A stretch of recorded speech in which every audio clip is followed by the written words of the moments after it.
The sower holds the wheels with effort and skill. The ROTAS SATOR ROTAS square has a history of at least 2 millennia and has appeared on all 5 continents. The attraction that men feel for it borders on the instinctual, and even in our supposedly rational age, the magic formula still entices with its mysteries. Hardly a year passes that at least one investigator does not have a try at unraveling its meaning and determining its origin. Consequently, the bibliography on the subject is enormous and constantly growing.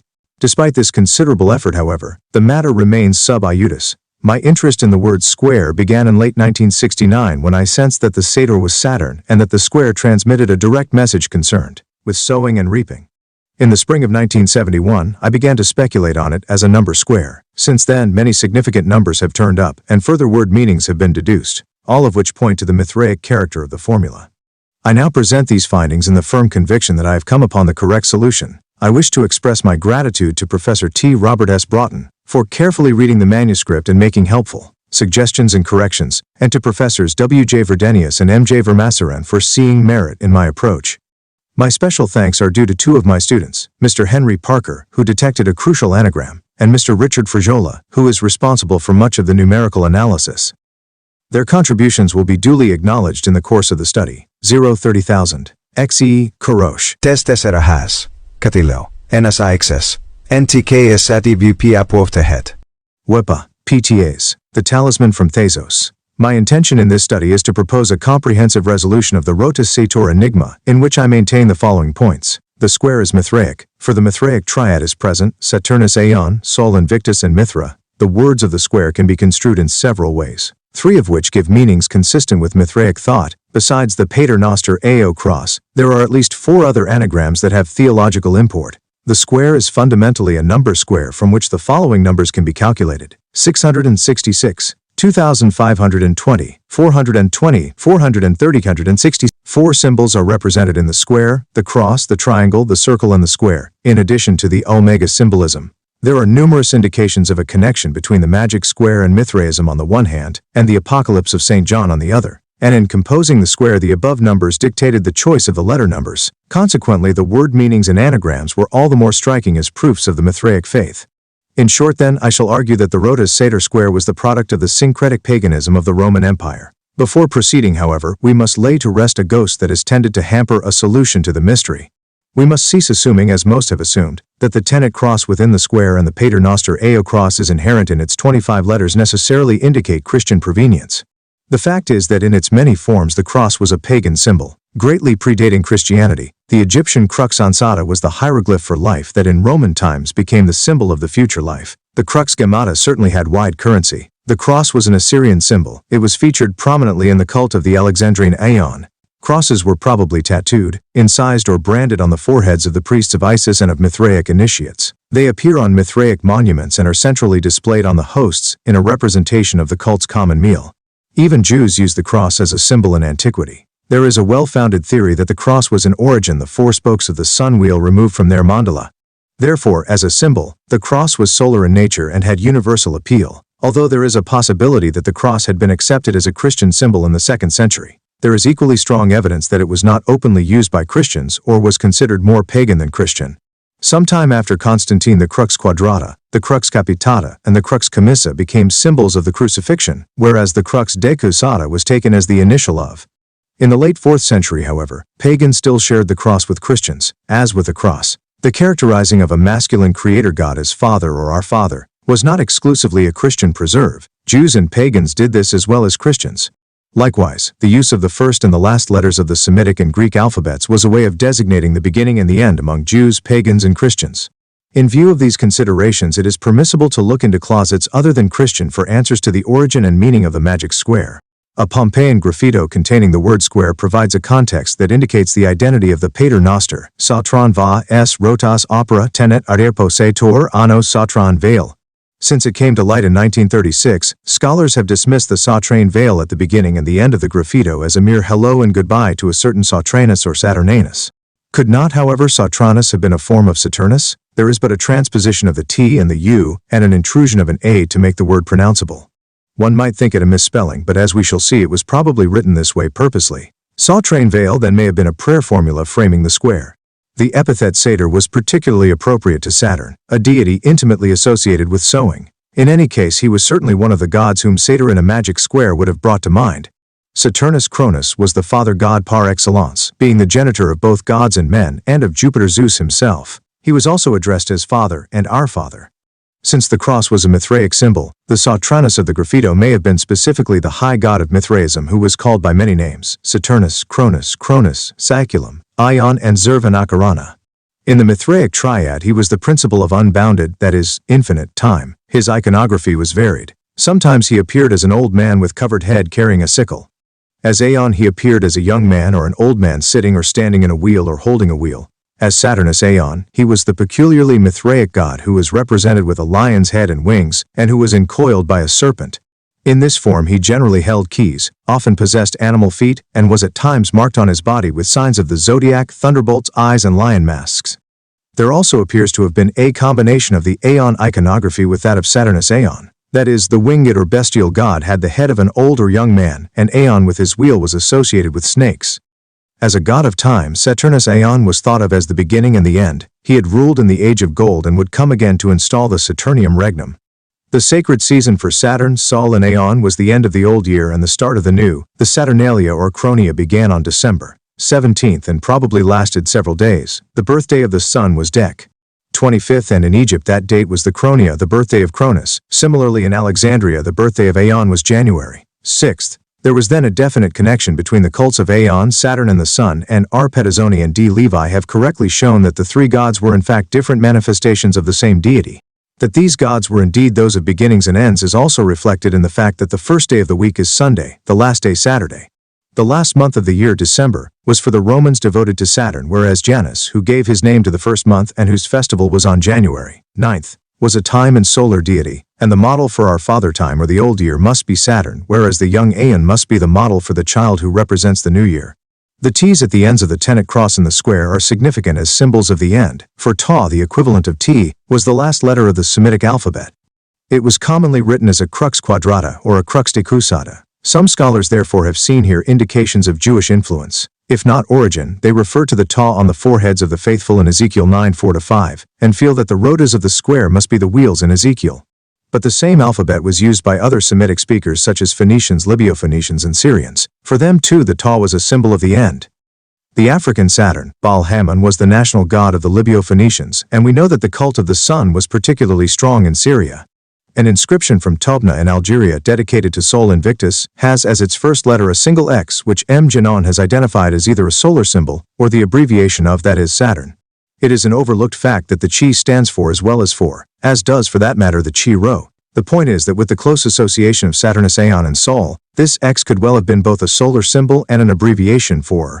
As the Chi could have represented Cronus, the large and imperiously drawn single S in the Pompeian graffito could have stood for Saturnus or even Sol, and was not an abbreviation for Salutum as has been thought up to now. The Sator god, Saturnus Aeon, could very well have been Pater Noster, for his symbol was the solar cross, either as an plus or an, and as the god of eternity he was the A and the Omega, or for the Semitic speaker the Aleph and the Ta. The most frustrating aspect of the ROTAS SATOR square is that it has defied attempts at a direct translation of its 5 words into a meaningful sentence. This results from the fact that one of them, arepo, has no firmly established meaning, and probably never will. From the outset, all constructions of the square that aim at a direct rendering of all 5 words are open to question. This has led some scholars either to deny the possibility of producing an acceptable translation, or to advance the idea that arepo is a nonsense word coined to provide the letters needed for the Pater Noster O cross. As I hope to demonstrate, however, the nature of a magic rebus is such that it has meanings within meanings, that it is many-sided, and that it is numinous. Thus, for it to have been patently inane, that is, for the 5 words to have had no meaning when read consecutively, would have been a serious flaw that would have weakened its efficacy, whatever that was. We are on safer ground, therefore, if we at least try for translations that are direct, that are grammatically simple, and that perhaps have theological meaning. To my mind, 3 valid possibilities have been recognized for the meaning and the syntax of the elusive arepo. It is either an oblique form of arepus arepum, meaning plow, an oblique form of arepus arepum, meaning field, or the nominative singular of a personal name in apposition to Sator. Basing his arguments on the evidence of a Greek translation of the square found in a Greek Bible of the 14th century, in which must stand for arepo. J. Carcopino opted for the first possibility, Spiron Houghton for the first possibility.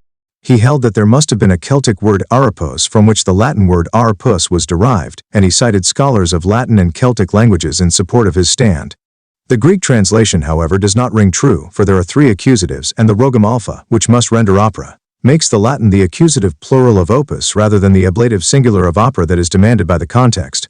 But Carcopino persisted to interpret aripo as either an ablative instrumental or a datif d'interet, of a word meaning plow. Le semeur avec sa charrue tient avec soin ses roues. Le semeur, veillant à sa charrue, tient avec soin ses roues.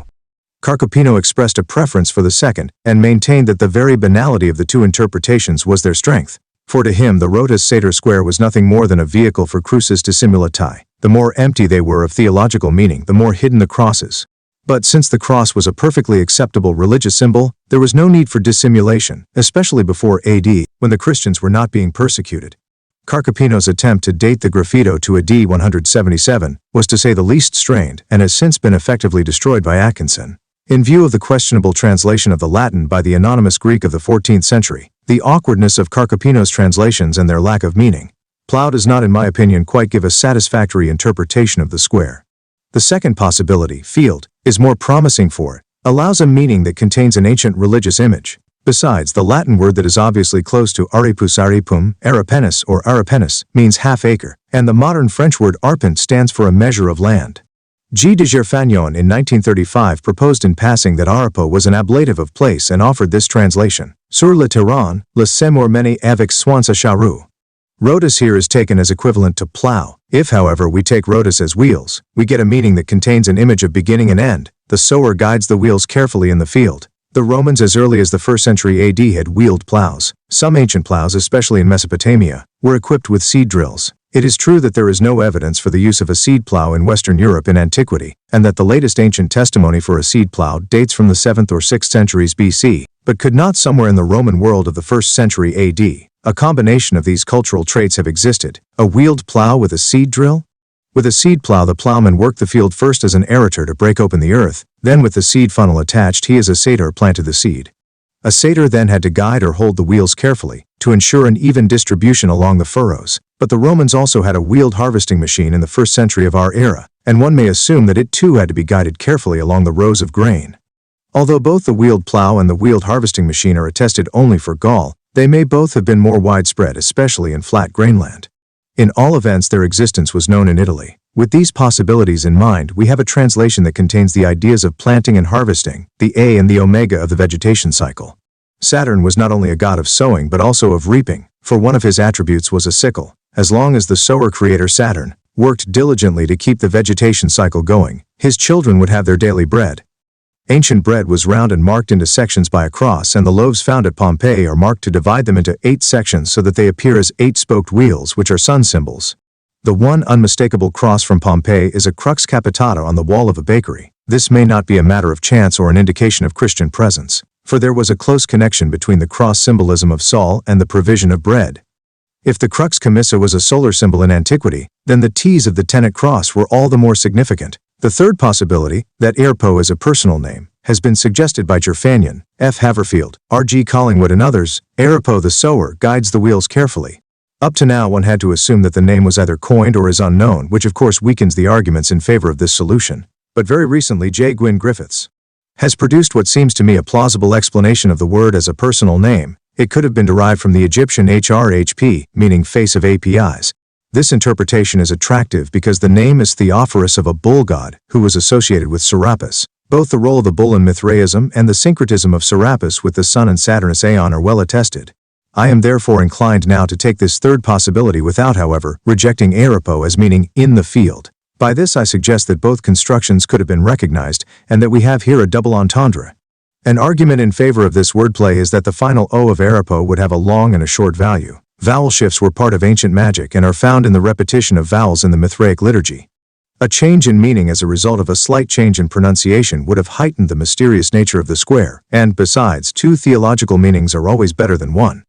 Another possibility exists for the rendering of the words of the square, as was noted in a French magazine over 100 years ago. The square can be read boustrophodon starting with the S to give a complete sentence, Sator opera tenet. Many have proposed this approach since, and have construed it as meaning either as you sow, so shall you reap, or the Creator maintains his works. H. Hommel has shown that the latter interpretation is a reflection of Stoic thought, but it must have been a Mithraic idea also. Two factors argue strongly for such a reading. The Bostrofidon approach accentuates the agricultural aspects of the square. The final A in opera is short, that is, the word becomes the accusative plural of opus. Again, a vowel change that carries a change of meaning. Hommel also made a brilliant observation about the graffito from Pompeii. Directly below the square are the letters A, N, O, which must stand for the past, present, and future. The NU is the 13th letter of the Greek alphabet, and can be considered the middle letter, therefore it must stand for the present if an alphabetical designation is intended. Hommel, of course, emphasized the Stoic nature of the idea of a god who incorporated the attributes of time. But as a god of time, a solar deity, and a god of beginnings and ends, Saturnus Aeon was also the master of the present. It was not unusual for a god to be associated with points of time. There was the Kerberos of Serapis, with his three heads representing the past, present, and future, the three-headed god of the Gauls who was probably a solar deity, the three-headed Thracian rider, a solar deity, the mosaic from Antioch on which Aeon is depicted with his three companions, the who are labeled respectively Nestos and Melon, and the inscription to Aeon from Eleusis, in which he is hailed as Oosistike, when keste, archen mesotita telos okechon, metavoleste metachos. These words are reminiscent, to say the least, of Apok. Enas octo and dekaocto diken keten keter homenos de gemi, perta tsinde shadow tejen. The ANO as the past, present, and future puts new light on the placing of the AOs of the Pater Noster cross. Although no instances of the cross have been found, if it ever was written out, the AOs probably were positioned so as to give a line of sight through the N and thereby produced what in effect was an 8-spoked solar wheel. The ANO symbolism also helps to explain the triangle above the square. It is the geometric representation of the past, present, and future, that is Saturn. One notes that the N is the central letter of the square that holds it together, as the present connects the past and the future. A different approach to the solving of the square has been to construct anagrams from its 25 letters. By far the most stimulating and impressive up to date has been the Pater Noster AO cross, which was discovered by 3 scholars independently between the years 1924 and 1927, a remarkable coincidence in itself. As has been shown, there is nothing in this anagram that was exclusively Christian. G. Maresh later noticed that the square yields Pater Soter twice with 2 A's, 2 O's, and the N left over. Since the N was a symbol of a point in time, this solution is acceptable and could reflect Mithraic as well as Christian terminology. I think, however, that the Father as Savior would have been more in keeping with Mithraic thought than with Christian. Saturn the Father was to come again to establish his regnum. Christ the Son will come again to rule his. Occasionally in ancient studies the amateur with no claim to expert knowledge makes important contributions or observes phenomena that have eluded even the most learned. And this is the case with Mr. Richard Frayola, one of my students, who became interested in the square. He first noticed that the noster is the anagram of Saturn, which obviously is Soter plus N. He then continued to unravel a new anagram from the square. The letters can be arranged to produce Pater, Sator, and Purser with 2 A's, 4 O's, 2 T's, and the N left over, all symbols of points in time. Satre is Etruscan for Saturn, and Purser is very close to Persis, the name of a Mithraic grade, and an alternate name for Mithra. The 6 letters of Sator plus N can be arranged to read Saturn, and one observes that they form letter triangles in the square that call to mind the vowel triangles in magic papyri. Implicit here, I believe, are the real names of Saturn and Mithra, Pater Saturn, Pater Saturn, and Purser. So forbidden and numinous were they that they could not be pronounced or even directly written, but had to be invoked in the square or in the Pater Noster O cross. These hidden and mana-filled names provided the basic purpose for the writing of the square. To know the real name of a deity was to have power over him and to be able to make him do one's bidding. The square was powerful magic indeed. In H. William detected another anagram, oro te pater, twice with the complete palindrome sonus once. That all the letters are consumed recommends this solution, and the idea expressed fitted any father-centered mystery religion. But a more obviously Mithraic anagram can be gotten starting with oro. Another of my students, Mr. Henry Parker, noticed that the 12 corner letters of the square can be directly read oro asa twice. Asa is the Umbrian for ara, altar. I then saw that the remaining 13 letters give Petra twice with 2 T's and the N left over. We now have repeated the sentence, oro asa petre, I pray at altar Petrus. But there is perhaps also an openly Mithraic play on words here, for Asa is the Middle Persian for cosmic order. It is related to the Vedic Rta and the Old Persian Arta, and conveys the same general idea as the Sumerian Mi, the Egyptian Maat, and the Greek Dike. The sentence then can be construed, I pray for cosmic order Petrus. Could Petrus have been one of Mithra's names, perhaps a hidden one? Mithra was born from the Petrogenitrix and was characterized as a rock-born god. As the child always conserves some of the quality of the mother, Mithra could have been thought of as a rock or stone. When one recalls that in the cult of Cybele, which was probably associated with Mithraism, the gods were born from the Petra Genetrix, that the concept of the lapis philosophorum was central to medieval alchemy, that Christ was in ancient times termed a rock, that in Romanian folklore the Christ is born from a stone, and that the Leontocephalus Saturnus Aeon carried keys, it is difficult not to wonder about the real source of Matthew 16:18-19. At the beginning of this century, W. Diana published some magic talismans from the island of Thasos, which he dated not before the 15th century. One of them has the magic square in Greek letters on one side, while on the reverse is the square of Saturn, a Kabbalistic number square, with the names and Diana recognized the latter name as a Greek transliteration of the angel Kopsiel, who was in charge of the last day of the week, as was Cronus. With such a juxtaposition of the ROTAS SATOR square with a number square, especially a square associated with Saturn, could not the magic square also have been a number square? It is true that the words are Latin and that the Romans did not have a ciphered number system, as did the Greeks and the Semites. But if the Latin letters are transliterated to the Greek, we can assign numbers to the square. And by so doing we find that a very significant number can be derived from the central word tenet. T equal to tau equal to 300 E equal to epsilon equal to 5 N equal to nu equal to 50 E equal to epsilon equal to 5 trillions equal to tau equal to 300. 660. So far nothing astounding, but if we lengthen the Latin E to transliterate it as eta instead of epsilon, we have 666. T ίσο με T ίσο με 300, E ίσο με ίσο με 300, ίσο με 90, ET, equarse. 666. We have seen how changes of vowel lengths result in changes in word meanings. Evidently the same principle applies when trying for numinous numbers. The epsilon had a special quality among the ancients and was associated with Delphi, the place sacred to Apollo, the sun god. In fact, Plutarch devoted an essay to the subject, De apud Delphos, in which he gave as one of the reasons for the relationship that the epsilon was the second letter of the Greek vowel system and therefore represented the sun, the second of the 7 planets. The number 666 is, of course, the number and mark of the beast in Apoc. 1318. By the practice of isopsephia, it must be related to the name of a Roman emperor. Many are the candidates for this honor, among whom appear such bad emperors as Gaius, Nero, and Domitian. Since, however, the 666 appears now in the ROTAS SATOR square as a good number, it is impossible to associate its origin with a pejorative use of an imperial name. Therefore, the most satisfactory proposal for the meaning of 666 seems to me to be that of H. Lillebjorn, who in a little noted yet important book has shown that the number is equivalent to the adjective alpha epsilon rho, epsilon lam diotau mikranu, equals 666. Lillebjorn related this number and mark of the beast and the man to the crux decusata that was marked on the foreheads of Mithraic initiates, and pointed out that Mithraism flourished under emperors called Aurelius and that the family name Aurelius is derived from the Sabine Auzel, meaning sun. The beast was an epsilon eta, that the long E of Aurelius was transliterated as an instead of an caused him no trouble. For he showed that the name appears with an epsilon in the inscriptions, and that the difference between the two values had disappeared in the papyri of Ptolemaic times. The 666 in the tenet cross then may stand for solar symbol or sun sign. Thus the mark of the beast had its origin elsewhere than in an imperial name, and Lillebjorn's brilliant insight of 40 years ago gains fresh support.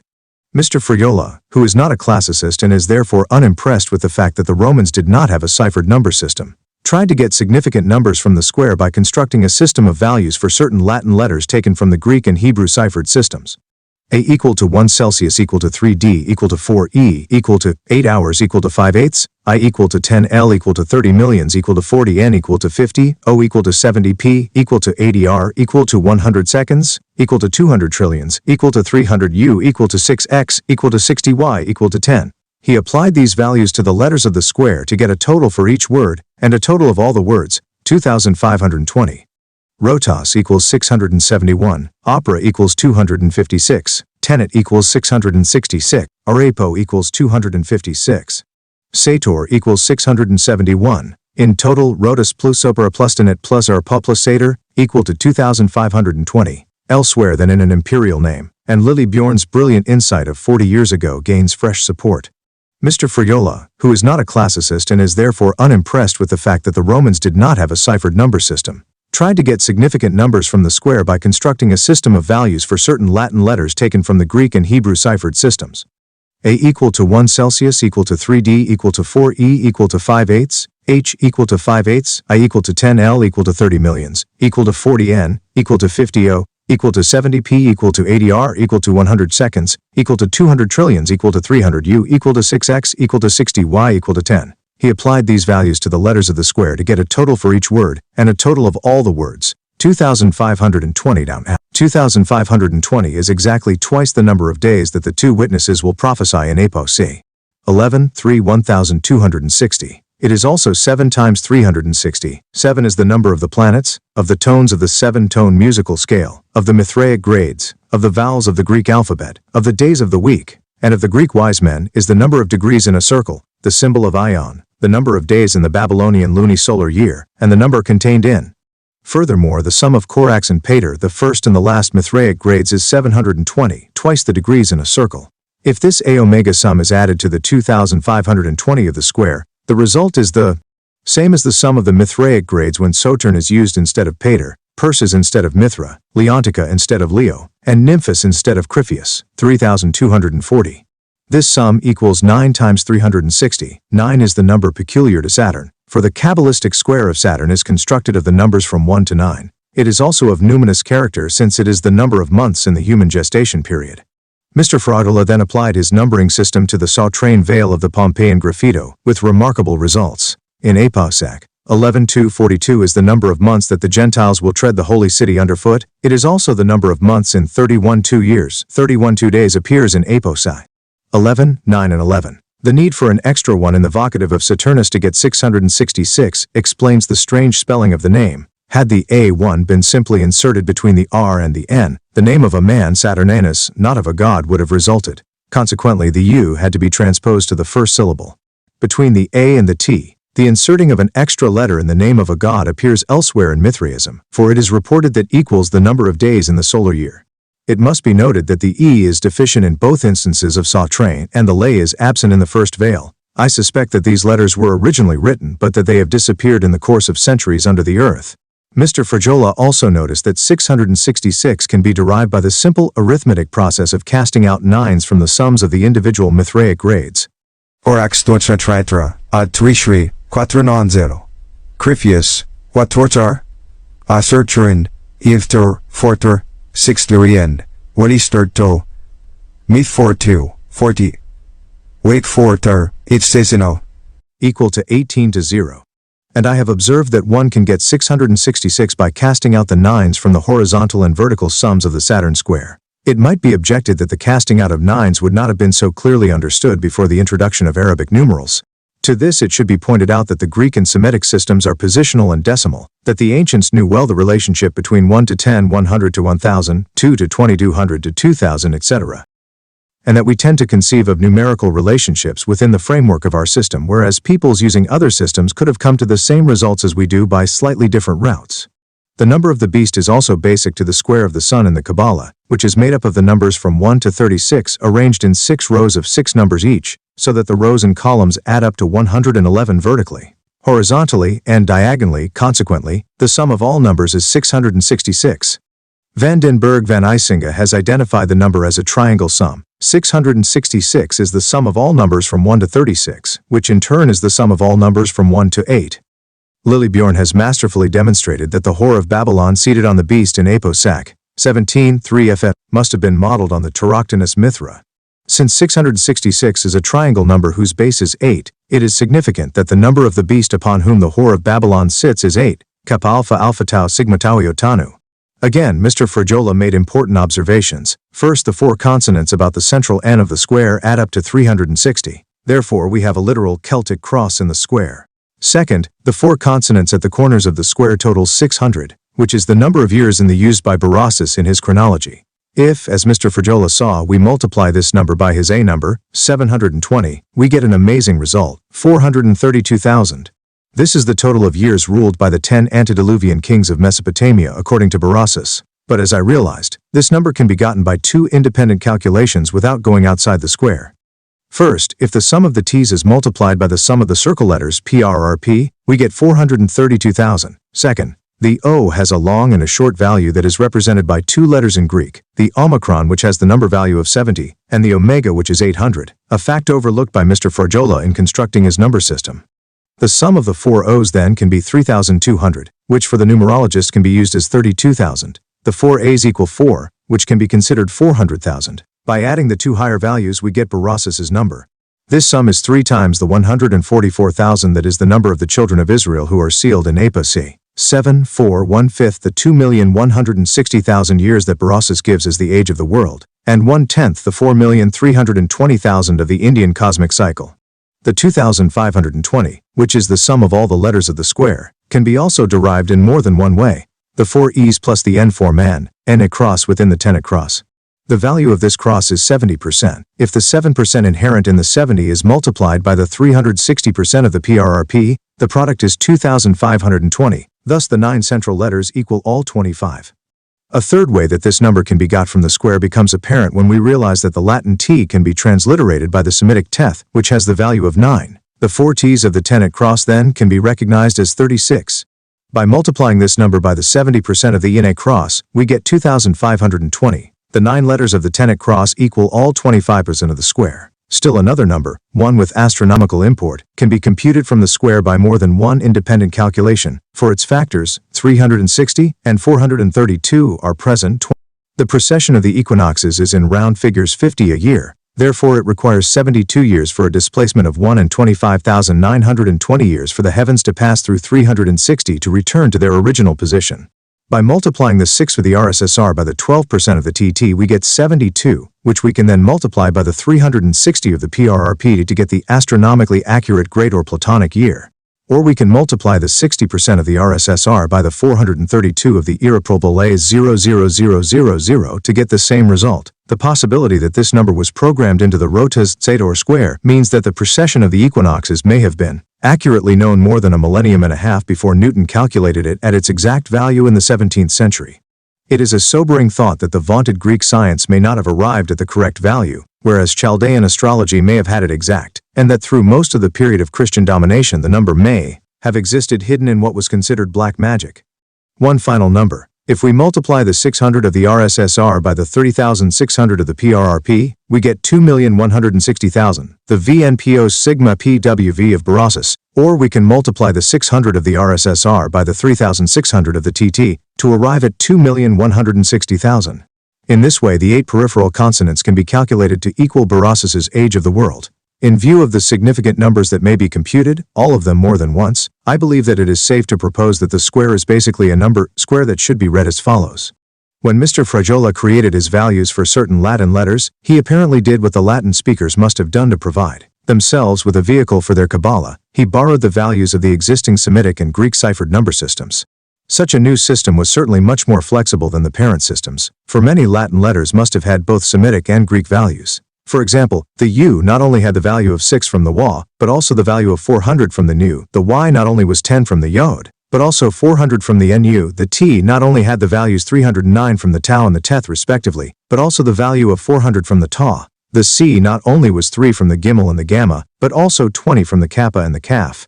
In practicing isopsephia, it is helpful to have all the possibilities available. Therefore the Latin numerologist may have noted that in transliterating Latin and Greek the U and the O are often interchanged. And the same is the case with the final M and V, Gaiam equal to Gamiota Omikronu, Beta Upsilon Zetnutaiota Omikronu equal to Byzantium, etc.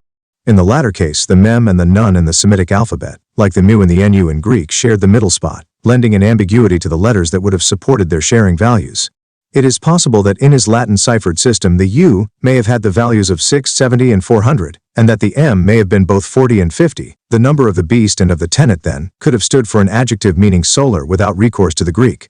The tenet cross was an Aurelium signum. Up to this point 3 symbols, geometrical and literal, have been noted in the ROTAS SATOR complex: the solar cross, the circle of eternal return, and the triangle of the past, present and future. Addition: the circle represented the unity of the Godhead, and the triangle was the symbol both of the female element and of a trinity, which in this case would have been Saturnus, Aeon, Sol Invictus and Mithra. But the square is a symbol also, and in antiquity especially one which, like the magic square, was composed of 25 smaller squares. A passage from Plutarch is instructive. One might compare the Egyptians to those who liken the nature of the whole to this most beautiful triangle, just as Plato in the Republic seems to have preferred this one when composing the nuptial diagram. That triangle has 3 for the perpendicular, 4 for the base and 5 for the hypotenuse, equal in power to those that encompass it. Therefore, one should liken the perpendicular to the male, the base to the female, and the hypotenuse to the offspring of both. And Osiris as the beginning, Isis as the receptacle, and Horus as the result. For the number 3 is the first odd and perfect, 4 is square from the even side of the dyad. And 5 in one way resembles the father, in another way the mother, being composed from a triad and a dyad. And all things of 5 have come from derivations, and they say that counting means to make 5. And 5 produces a square from itself, as many as the number of letters among the Egyptians, and as many years as the time of APIs. The most beautiful triangle has 3 as its vertical leg, which represents the male element, Osiris. Its base is 4, which is female and therefore stands for Isis. And the hypotenuse is 5, which represents the hermaphroditic combination of the two, the sun god Horus. One calls to mind that Mithra had an androgynous quality, for Herodotus and St. Ambrose have him as a Persian goddess. The iconography of the Tauroctonus Mithra stemmed from that of Nike. Many images of Mithra seem to have a feminine aspect and, as we have seen, the writer of the Apocalypse may have seen him as a woman. The number 5 by ancient Greek etymology has an extra measure of numen, for pipsilon was cognate of pi alpha, which signified the cosmos, and probably because the hand has 5 fingers, a verb meaning to count was musig malphiota. H. Juncker has demonstrated that 5 was the sacred number of Zervan, whom he equated with Cronus Aeon. We will recall that 5/50ths is the central number of both the Saturn and ROTAS Sator square, and that 5 was the number of days in the Sakaya, the Babylonian New Year festival, and of the crosses held by Aeon in the Alexandrian cult. The number also seems to have been a corrected 7. 5 is the number of the true planets, of the tones of the 5-tone musical scale, of the MITHRAIC grades not named for animals, of the basic vowel sounds, of the days of the Babylonian week, and of the actual number of Greek wise men.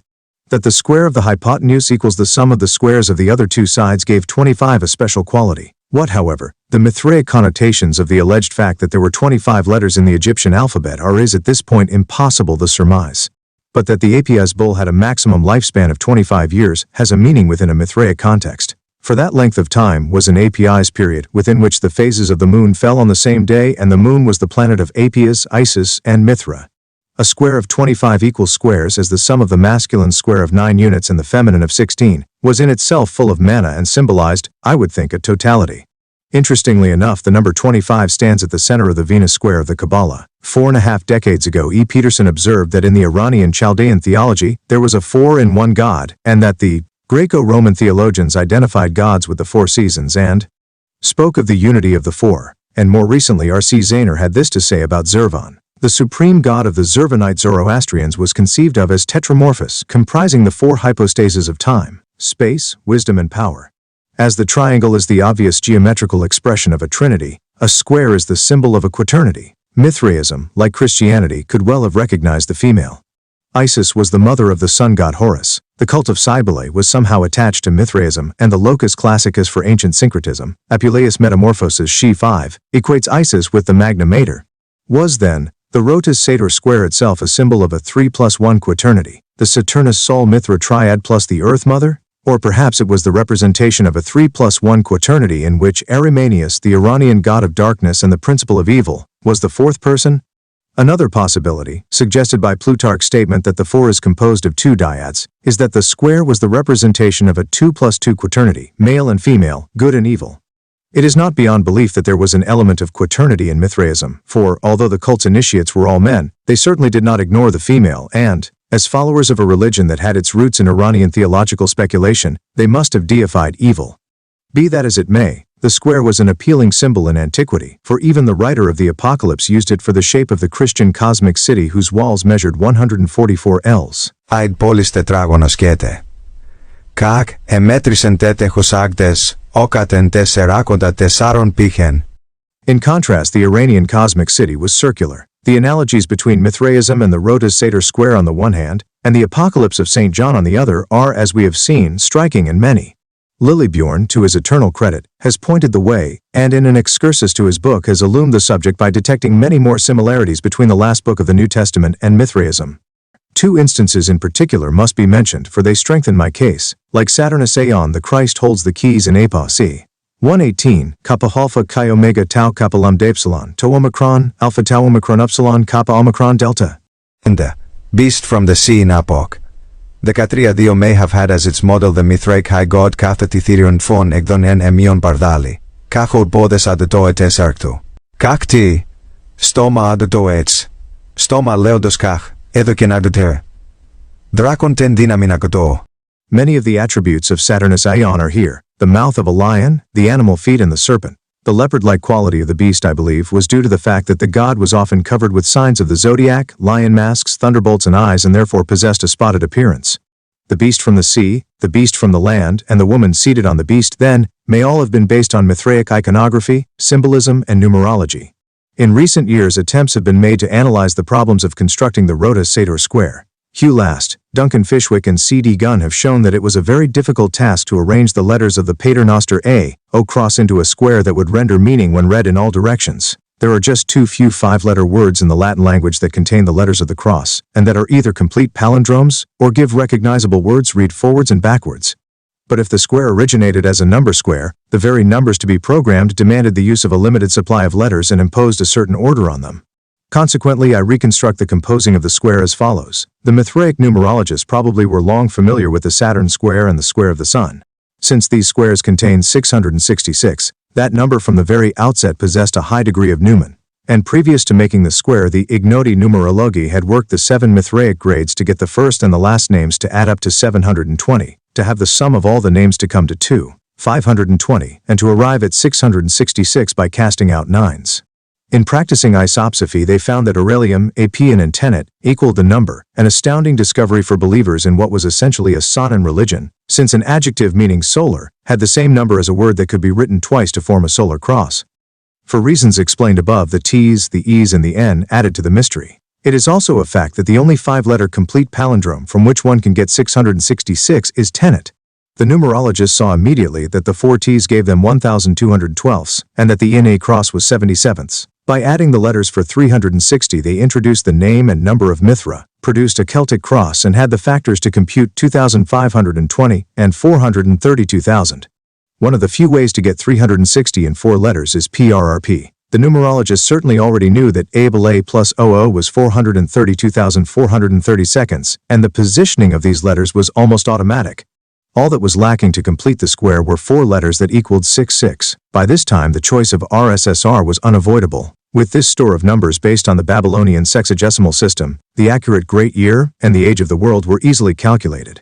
Soon after the completion of the square, it was noticed that the sum of all 25 letter numbers equaled both the sum of all the grades, the product of the ENA cross times the PRRP circle, and the product of TT times the ENA cross. To the ancient mind, if not necessarily to the modern, the truly miraculous part of the whole process was that it resulted in direct readings possessing theological meanings, and in many MITHRAIC anagrams and hidden names that left only A's, O's, T's, and the N over. In the course of time, the numerologists found that the sum of the square plus Corax and Pater equaled the sum of the grades if Saturn and other names were substituted for some of the grades. It may well have been this number play that accounts for these alternate names. One can easily imagine the potency of the square as a theological weapon and a proof of faith. Although it contains the Paternoster AO cross and had no patently unchristian meanings, the ROTAS SATOR square was much too impregnated with MITHRAIC thought to be completely assumed into the conquering faith.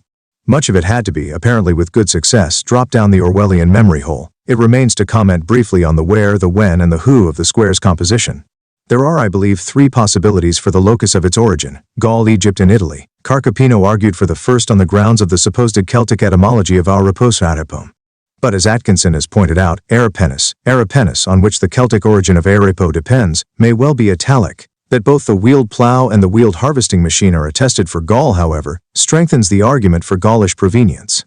On the basis of Arapo as a proper name, Griffiths in turn proposed Egyptian, specifically Alexandrine, origin. Although I would be the first to admit Egyptian influence, I must point out that the language of the square is Latin, not Greek, which would indicate that it came from the western part of the empire. I prefer Italy as the square's birthplace, mainly because the earliest examples come from Pompeii, mentions seeing the Tauroctonus Mithra there. In regard to the date of its composition, we have a terminus ante quem of a D79, or even earlier if we accept Maiuri's observation that the graffiti from the Palestra, where the square was found, date for the most part before AD 62. With an Italian origin, we can also set a terminus post quem at C76 BC, when the Cilician pirates introduced the mysteries to Italy and thus gave an impetus to Western Mithraism. As for the originators of the ROTAS SATOR square, little can be said except that they were undoubtedly intelligent and well-educated men who had attained the highest MITHRAIC grades. Like the sacerdos from Milan, each of them could boast that he was studiosus astrologiae. As this paper was being completed, Mr. Fragola called my attention to a MITHRAIC amulet found at Verulamium. It was originally a silver denarius of Augustus that had been modified. The legend on the reverse side was removed, leaving the figure of Tarpeia overwhelmed by shields, which then represented Mithra's rock birth. The obverse side was changed by having everything removed and a new inscription incised, and in a circle about the edge and the word across the center. All the letters are Greek except the Latin D, which is directly at the bottom of the coin if we hold it horizontal to read. Therefore, 7 letters extend on each side of the D to complete the circle.